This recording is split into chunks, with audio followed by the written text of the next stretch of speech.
Orang laki-laki, 4 keadaan aurat dia, 4 keadaan orang laki-laki. Saya laju sikit. Yang pertama, apabila dia duduk seorang diri, tara mana aurat dia. Apabila satu orang laki-laki dia duduk seorang diri, dia boleh bertelanjang, tak haram. Tetapi yang lebih beradab ialah paling kurang dia tutup kemaluan depan dan kemaluan belakang. Kubul dan dubur itulah orang panggil, kubul dan dubur. Kubul maksudnya depan, dubur maksudnya belakang. Maksudnya bahasa hari ni pakai boxer. Yang tu paling kurang beradab. Tak haram, dia telanjang pun tak haram, orang lelaki. Tapi paling kurang beradab, satu orang lelaki duduk seorang pun dia tutup kemaluan depan dan belakang. Kalau dia pakai seluar panjang ustaz duduk seorang-seorang, lagi baguslah. Yang tu terbaiklah, no? Kita mungkin tak terbayang apa duduk seorang-seorang, takkan orang lelaki nak telanjang kot. Tuan-tuan, no? Antara soalan yang mai kat saya, soalan berlambak, banyak soalan setiap hari kan dalam Facebook. Ustaz, suami saya suka telanjang. Kita tak pernah dengar saya suami telanjang. Dia telanjang macam mana? Kalau Lena mesti telanjang. Tak kata pakai boxer tak apa. Bukan boxer ustaz, tak pakai apa. Pula dah. Ada aurat tak suami dengan isteri ni? Tak ada. Suami boleh melihat seluruh tubuh isteri, tak ada aurat. Isteri boleh melihat keseluruhan tubuh suami, tiada aurat. Boleh. Cuma tidak beradab. Tidak beradab. Saya kata bubuhlah boxer kat dia waktu dia tidur tu. Tak mau buah pampers. Kan? Senang dah, tak pakai apa dah. Kali ikut ni, kan dia dengar dah. Esok dia makik esok. Kan? Buat 3 kali tak pakai dah. Beli pampers XL tu, tak sungguh. Rupanya ada hak jenis ni, bukan satu. Mai yang kedua, mai yang ketiga. Ada banyak soalan kan, hak jenis-jenis tu. Memang tidur dia buka semua. Pelik you know? Saya pun tak pernah jumpa. Memang tak pernah, takkan nak jumpa kot. Tapi betul lah, memang tak pernah jumpa. Soalan pun saya tak pernah dengar soalan tu kan. Tapi ada isteri-isteri yang bertanya kan, macam mana nak buat ustaz? Bubuh pampers, sungguh, insya-Allah. Kemudian laki-laki dengan wanita mahram, dengan mak, kak, ni senang lah. Orang laki-laki kita dengan mak, kak, apa semua, pusat sampai lutut.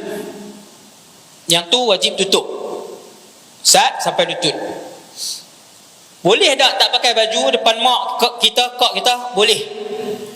Tapi kalau depan wanita luar, tak boleh. Wajib tutup badan. Niat saya cerita tak sah.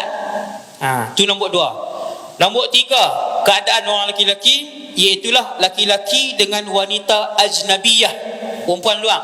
Ni nombor 3 ni, iaitu pusat sampai lutut dan badan wajib ditutup.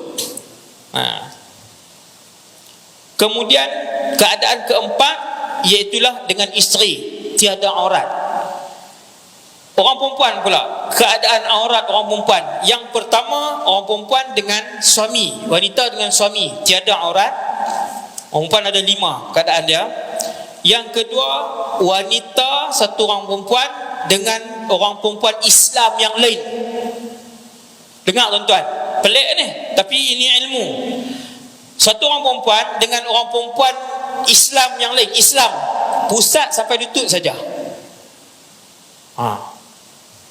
Tudung hak ni tak payah tutup kan, yang tu bukan aurat.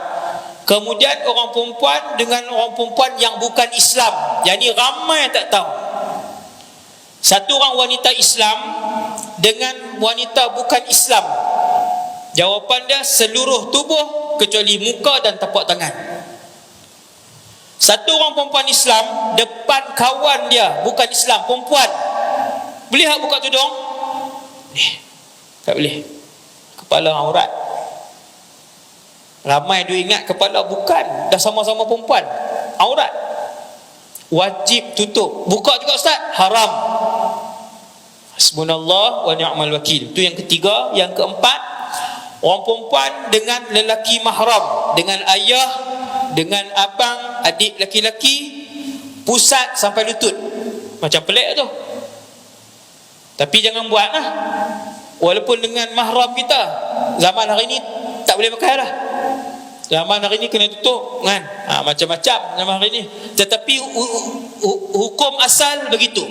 Satu orang perempuan dengan mahram dia, ayah dia, abang dia, pusat sampai lutut. Dan yang terakhir, satu orang perempuan dengan lelaki luar. Islam ke tak Islam ke lelaki luar, seluruh tubuh dia kecuali muka dan tapak tangan. Jadi saya rasa yang tu saja untuk malam ni, ceramah kita. Semoga apa yang saya sampaikan ni mendapat iktibar daripada kisah yang berlaku waktu turun ayat hijab, ayat hijab turun kepada umat Islam zaman Rasulullah SAW. Hijab ni maksudnya tudung yang tutup semua dengan muka. Begitulah pakaian, kalau tuan-tuan tanya, pakaian zaman sahabat dan isteri-isteri Rasulullah sallallahu alaihi wasallam, pakaian mereka ialah yang berwarna hitam. Pakaian muslimah pada zaman Rasulullah semuanya berwarna hitam, tutup sampai ke bawah, kepala, muka semua tutup, hanya nampak ni je selepas turun ayat hijab. Hanya kawasan mata saja yang dijarangkan untuk melihat. Bukti dia, para sahabat sebut, apabila muslimat datang solat di Masjid An-Nabawi, kami tidak kenal isteri siapa wanita ini, isteri siapa wanita ini. Zaman tu menutup aurat pada zaman itu, waraknya mereka, jaganya mereka, itu isteri-isteri Nabi dan juga para isteri-isteri para sahabat. Maka pakat ni lah, pakat renung lah daripada keadaan itu, supaya kita semua juga diridai oleh Allah Subhanahu wa taala seperti mana mereka diridai oleh Allah Subhanahu wa taala. Yang baik daripada Allah, yang kasar dan salah itu daripada diri saya sendiri. Kerana Allah Subhanahu wa taala, insya-Allah saya membuat teguran, saya menyampaikan pesanan, supaya nanti Allah Subhanahu wa taala apabila menyualkan saya yang tahu tentang ayat-ayat ini, yang tahu tentang hadis-hadis ini, saya akan menjawab di hadapan Allah, laqad ballaghtu, aku telah sampaikan kepada mereka wahai Allah,